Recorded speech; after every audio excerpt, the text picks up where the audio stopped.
Hi, my name is Gladstone. These days I spend my time in the world of fine dining, fancy cocktails, and luxury travel. But back in the 1990s, I spent night after night in crummy, smelly clubs, following bands that I thought mattered, bands that made a difference, or bands that just rocked. Writing for alternative press, Enemy, Spin, and Rolling Stone, I got close to a lot of great artists back then. Pavement, Sonic Youth, Red Hot Chili Peppers, Mudhoney.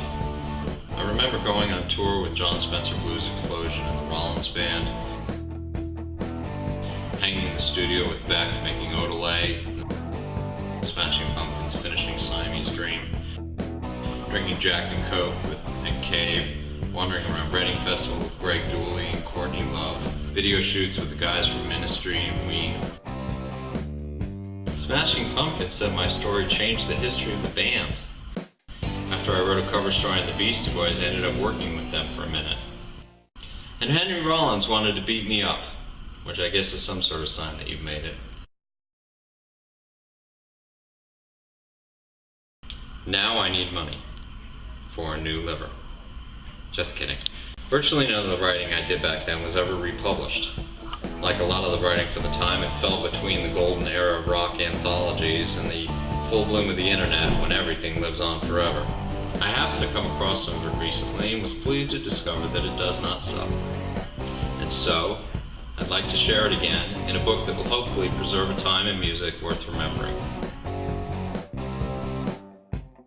Rather than take the typical publishing route, boring, lengthy, and most of all not profitable, I'm looking to echo the indie spirit of the 90s and self-publish a volume to be available both as a Kindle ebook and a nice coffee table style edition via CreateSpace.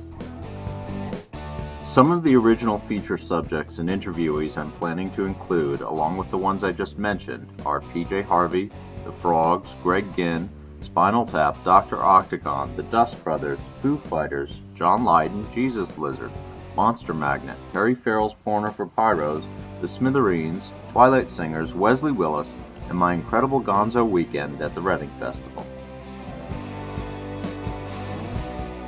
Marina Chavez, one of my favorite collaborators from the era, has agreed to provide principal photography for the book. Her shots represent the spirit of that time more than any other photographer I can think of.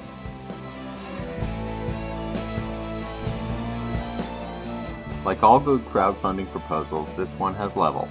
If you can contribute $25, you will be one of the first to get the full downloadable ebook version in all its virtual glory, and I'll be happy to sign your Kindle. Double that, and for $50 you'll get the genuine print edition with a personal inscription and maybe even a short story, if we know each other. Or I can leave the story out if you're married now and that's all in the past. $100? You'll get the print and virtual editions, the tote bag and the coffee mug, and you'll be invited to an all-out raging book release party at a genuine LA rock club with open bar.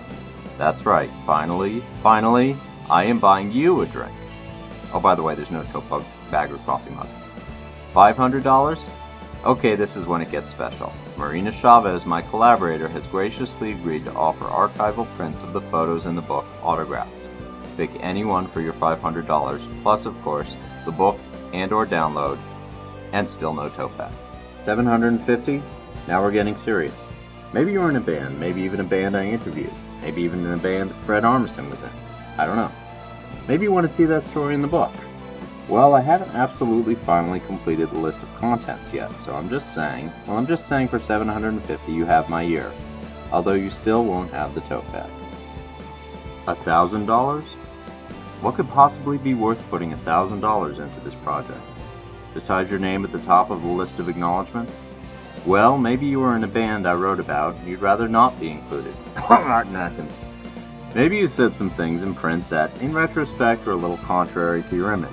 Maybe I could let some things lie. This does not count for you, Mr. Rollins. Sorry. The money will go towards my therapy. Joke.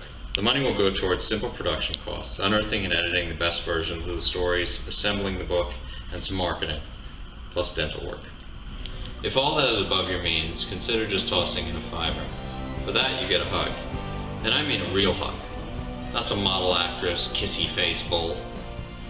Of course, if you live in another city or there's a restraining order, that may complicate matters. But I'll give you a coupon for a hug. just like it's Mother's Day. And if you can't even pitch in that, well, maybe you can crack the code and download it for free. I got a lot of CDs back in the day for free, so I really can't judge.